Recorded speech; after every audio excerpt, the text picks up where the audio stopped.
Unfortunately, she was slowly learning her place. She was just sorry it had taken her so long. And that was the problem, wasn't it? Rob Peterson was all polished veneer. He was smooth-talking, gift-giving, perfectly handsome, and extremely well-mannered. When he'd first asked her out, Anna had been foolishly excited that he'd even noticed her. And though he'd seemed possessive and at times controlling, she'd pretended it was only natural that a man like him would want everything to be perfect. After all, he was running for a seat in the House of Representatives. He was an important man.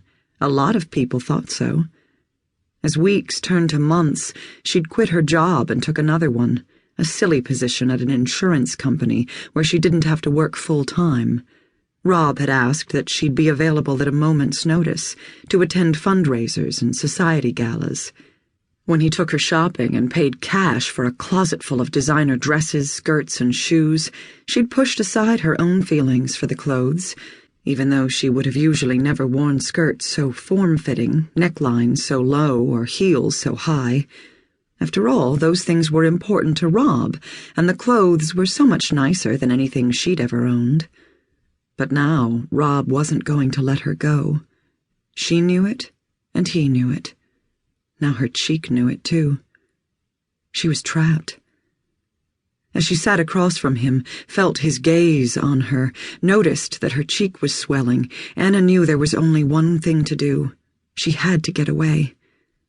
She tried to smile, let him think she was just going to shrug this off as she had the other times. Standing up, she smoothed the jade-green silk sheath around her hips, stepped toward him on 4-inch heels, close enough to smell his cologne, close enough for him to touch her again if he wanted to. Tried to think of a lie he would believe. "I'm sorry about everything, Rob. I had no business saying a word about your finances, especially since I love your gifts so much. The truth is, I've been nervous about our future." His dark brown eyes turned languid. "What are you nervous about?" She picked a reason he would completely accept. "I saw how you were talking with that girl at the party earlier this evening. She was flirting with you nonstop." "Who?" Rob leaned forward, ran a finger up the expanse of her bare arm. "The redhead?" Anna pretended to almost forget the woman's name. "Sammy?" "Oh, that was Samantha, not Sammy." Oh, so gently, Rob pulled her down next to him. "Don't give her another thought. She's a nobody. You have nothing to be nervous about, baby. No other girl is like you.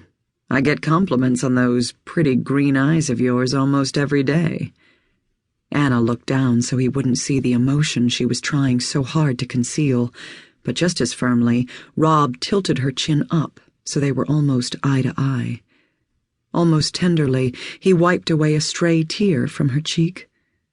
"Don't cry, Anna," he murmured, frowning. "I'm just doing what I have to do." Inside, her nerves were warring. Fear and regret churned together, making her feel faint and nauseous. Anna knew she couldn't continue the charade much longer. "I think I'd better go home." "Already?" He glanced at his gold watch. "It's not even midnight." She tried to smile. "You're forgetting that I'm a working girl. They're expecting me at 9 a.m. sharp." She pulled away and reached for her coat. He followed her to the door.